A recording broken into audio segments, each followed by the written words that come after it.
The community of Usakos and many other Namibians joined the bereaved family to give a dignified send-off to the 6 people who were murdered. The victims are 95-year-old pensioner Elizabeth Ncaruses, her 17-year-old granddaughter Fanny Ncaruses, and her great-grandchildren Ibrahim Ncaruses, Raunishia Bur, who were both 6 years of age, as well as 3-year-old toddlers Rachel Bur and Emily Ncaruses. Police say they were beaten, butchered and set alight by a relative in their home at the Hakaseb township. Although it was a bitter pill to swallow, the bereaved family remembered and celebrated the lives of the departed, especially pensioner Ncaruses.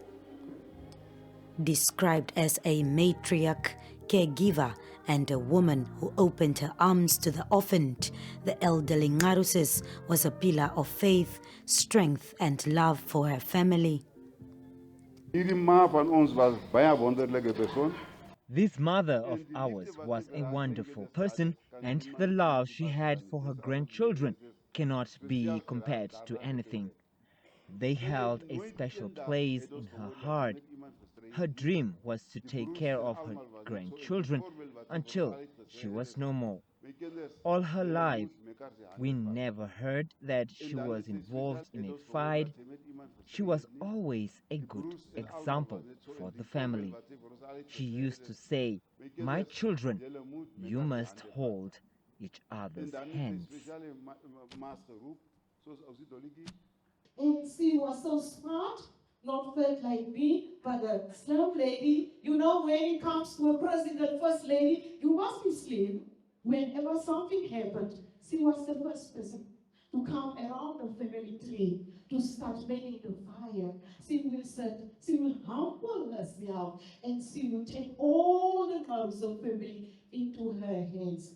Fanny, our Fanny, the little girl who took up her grandmother's responsibility at a mere age of 16, 17, never wanted to be separated from her beloved grandmother, selfless, caring, and even refused to go to the hostel so that she can take care of her grandmother.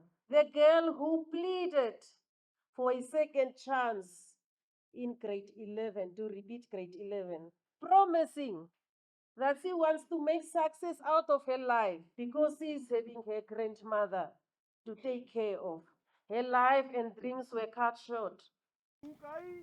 The bishop who presided over the funeral emphasized the need for the community and family to forgive the perpetrator and further carry the memory of the deceased.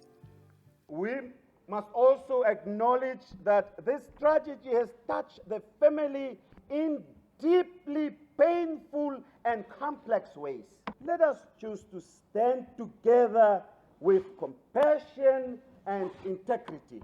Let us not rush to judgment, but instead seek truth, justice, and healing together. As the deceased were taken to their final resting place, the bishop called on the community not to allow the tragedy to define Usakos, but rather use it to rebuild homes with love, discipline, and morality. Renate Rengura, NBC News, Usakos.